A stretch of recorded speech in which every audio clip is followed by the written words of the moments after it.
2025-26 ఆర్థిక సంవత్సరం గాను 2,29,720 కోట్ల రెవెన్యూ సాధిస్తామని గత బడ్జెట్లో ప్రభుత్వం ప్రకటించగా ప్రస్తుత బడ్జెట్లో మాత్రం కేవలం 2,03,000 కోట్లు మాత్రమే వచ్చినట్లు పేర్కొనడం ప్రశ్నార్థకమని బీఆర్ఎస్ ఎమ్మెల్సీ దాసోజు శ్రవణ్ కుమార్ అన్నారు.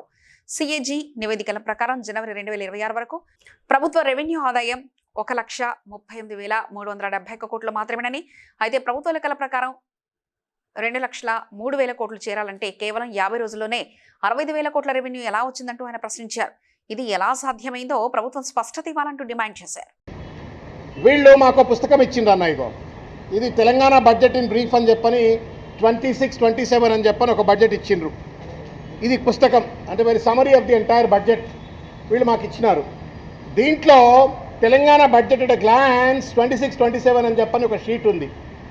దీంట్లో రెవెన్యూ రిసిప్ట్స్ కేర్ఫుల్గా అయినా రెవెన్యూ రిసిప్ట్స్ అని చెప్పని బడ్జెట్ ఎస్టిమేట్ గత సంవత్సరము ఫైనాన్షియల్ ఇయర్లో బడ్జెట్ ఎస్టిమేట్స్ వాళ్ళు వేసుకున్నటువంటిది 2,29,000 నాడు ఈ ప్రభుత్వ ఆర్థిక పనితీరు మీద ఆడిట్ చేసిన తర్వాత ఇచ్చినటువంటి ఒక document.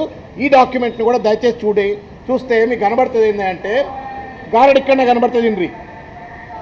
Revenue receipts actuals up to January 2026 as stated by the Comptroller Authority General of India. వాళ్ళు చెప్పింది సిఏజీ వాళ్ళు చెప్పింది అబ్రకదబ్ర ఉందా ఏమన్నా బట్టి విక్రమార్క చేట్ల రేవంత్ రెడ్డి చేట్ల అల్లావుద్దీన్ అద్భుత దీపం ఏమైనా ఉందా ఉంటే మాకు కూడా మేము కూడా మా పేదోళ్లకు మా బీసీలకు